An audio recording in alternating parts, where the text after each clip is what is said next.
So my connection is I played for Wallsend Boys Club in the UK in the early 80s.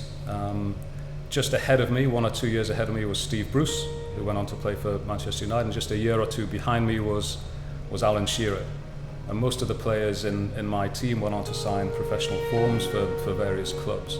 I ended up not signing for anyone and becoming a lawyer in Hong Kong. I was an apprentice professional leaving Wallsend Boys Club after a fairly successful period there, which is how I basically became involved with the boys club as a junior, and played a number of games from 16 right up to under 18s.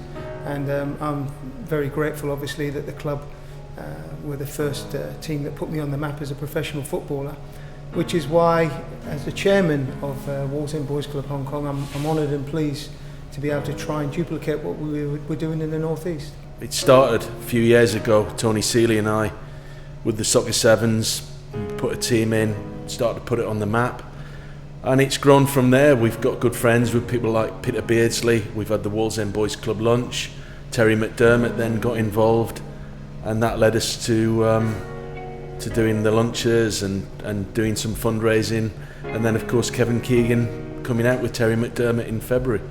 So that's really started to give us the funding that we needed, and hopefully we'll be able to get the kids in September. So for me, the Wallsend Way is about being a proper person. The Wallsend allowed the likes of me at the age of 12, 13, 14, instead of wandering the streets, you had an outlet after school that facilitated you to become a young man or a young woman in the safety and environment where volunteers gave you the opportunity to grow. You know, you didn't pay for football where we were from. People gave up their time and their energy, whereas times have changed. This is a different part of the world. Space is at a premium and kids don't get that opportunity, and that's what we want to help with.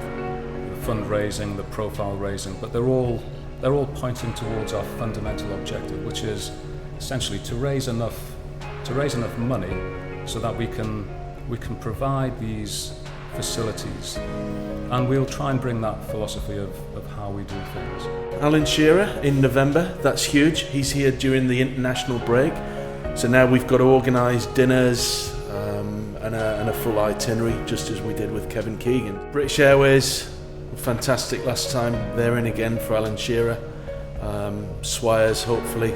Again, Fraser & Co. have helped organising the dinner. They're going to do that again. Bill Palmer Contracting Services, he's been fantastic.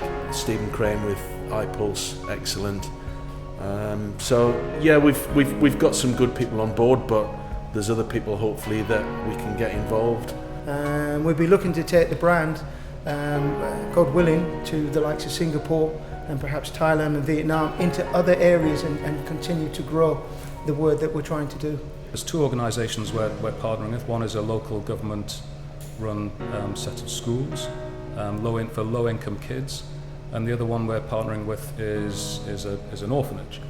And we've got enough funds for between 10 and 20 of those kids to start into the Hong Kong Football Club programme. We've got the 10 underprivileged kids starting in September, and the hope is that we have 10 every year. So in 10 years, hopefully we'll have 100 kids going through.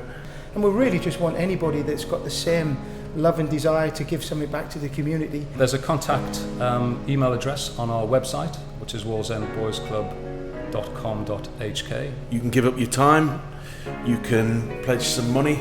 And if you've got any access to a worthy cause, or you've got something that you can give us in terms of sponsorship or in terms of equipment and apparel for the kids, football boots, we would embrace you with open arms, and we're just looking for as much help as we can.